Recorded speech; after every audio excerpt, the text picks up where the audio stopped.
Maintenant, on va faire un tout petit peu, parce que je suis obligé dans la première partie du cours, faire un tout petit peu d'éléments hyper élémentaires d'astronomie. Vous rappelez que la Terre tourne autour du Soleil et qu'elle décrit un cercle légèrement elliptique et que sa révolution autour du Soleil dure, d'après d'ailleurs la Guémara ici, 365 jours et 6 heures, un quart de jour. C'est la raison pour laquelle, ça tout le monde sait ici, que tous les 4 ans, il y a une année bissextile. Je me demandé pourquoi il y a un 29 février tous les 4 ans. Donc voilà. L'année solaire, elle dure 365 jours et 6 heures. 6 x 4, 24. Donc tous les 4 ans, pour rattraper le compte de la Terre autour du Soleil, on fait une année sur 4 qui dure sur 366 jours. Et les hommes ont résolu comme ça cette petite difficulté. Toutefois, ce n'est pas le seul problème. En effet, normalement, tous les ans, le Soleil devrait être à la même place. Pourquoi voulez-vous qu'il bouge de place, le Soleil? En fait, si vous me suivez bien, le fait qu'il y ait un décalage tous les ans de quelques heures fait que le Soleil se retrouve dans la même position le même jour qu'au bout d'un cycle, évidemment, de plusieurs années. En l'occurrence, il faut que s'écoule 35 cycles, c'est-à-dire 5 semaines, 5 fois 7 jours, pour que de nouveau le Soleil, dans la nuit de mardi à mercredi, ou au lever du jour de mercredi matin, bien sûr, tout le monde ne le voit pas, soit à la même position. Alors donc, normalement, on devrait faire la bracha tous les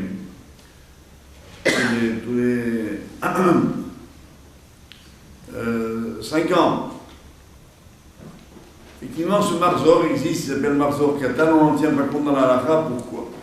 Parce que les sages, qui étaient décidément de grands astronomes pour leur temps, savaient qu'au moment de la création, où se trouvait Saturne et où se trouvaient les constellations. Alors là, un mot. Et je ne veux vraiment pas donner l'impression d'être un savant, que je ne suis pas. Si vous savez combien je ne suis pas. Schumann. Alors imaginez, on va prendre un système qu'on appelle héliocentrique, c'est-à-dire où au milieu il y a le Soleil, et autour du Soleil il y a les planètes qui tournent.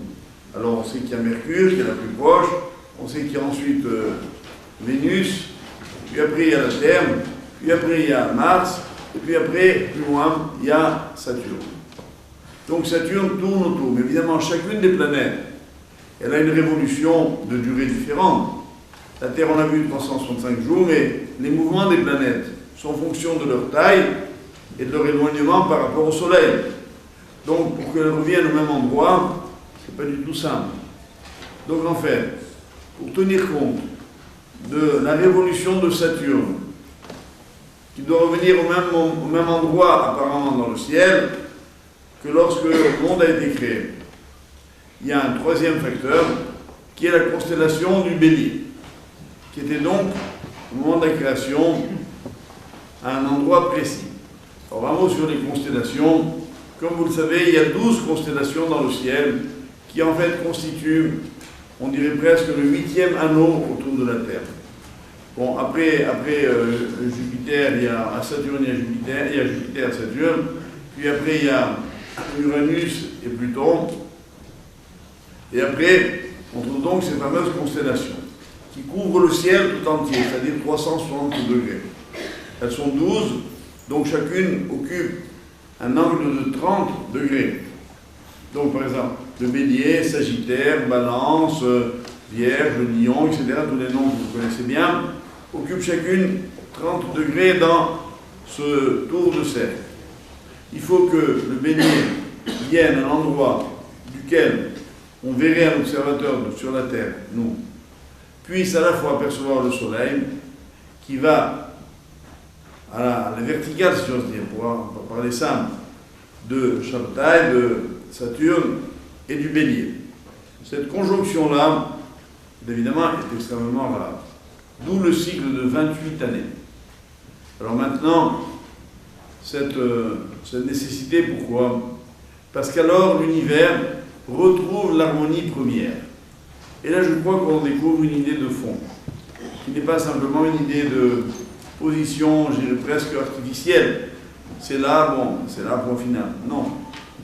Je crois que justement, et c'est là, je veux dire à Rav Azoulay, que c'est là où on voit qu'Israël est vraiment le peuple qui sert Hachem, parce que par définition, il veut que coïncide l'instant où le Créateur a marqué de son sceau le début de l'histoire.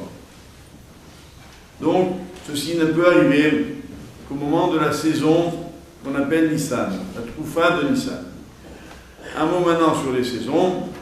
D'après la Torah, il y a 4 saisons.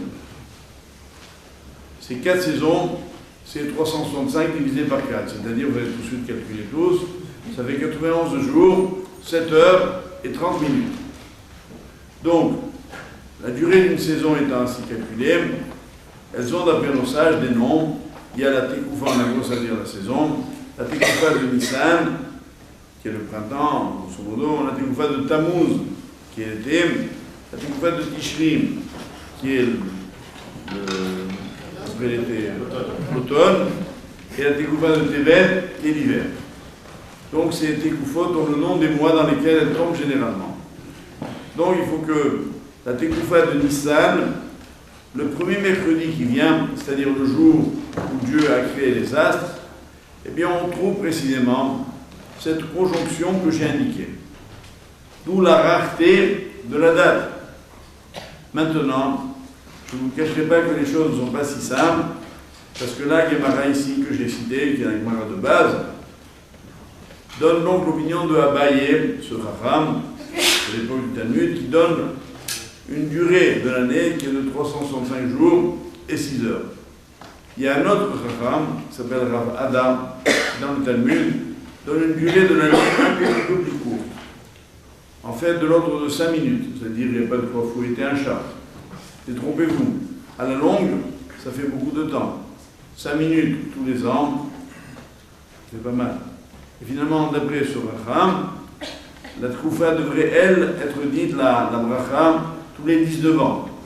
D'ailleurs, le grand maître, le Rambam, Maïmonide, donc du XIIe siècle, dit d'après lui que la Birkat Hamam, il faut la faire tous les 19 ans. Mais son opinion n'a pas été retenue. Parce que d'abord, dans la Gemara que j'ai citée là, Rashi dit bien que c'est comme ça qu'il faut faire. Et tous les autres Rishonim, c'est-à-dire les sages qui ont précédé le Shulchan Aruch, suivent l'opinion de Rashi. Voilà pourquoi on est resté aux 28 ans. Donc, 28 ans, c'est la période au bout de laquelle la révolution de ces astres-là revient exactement dans cette conjonction qui permet de rendre un hommage au Créateur. Voilà, si vous voulez, de façon très schématique, la partie qui est liée à cette Gemara. Je vais citer un deuxième texte, très succinctement lui aussi. Il se trouve dans la Gemara de Rosh Hashanah, page 11.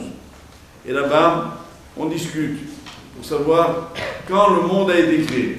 Là, attachez vos ceintures parce que ça a décollé un peu. D'accord ?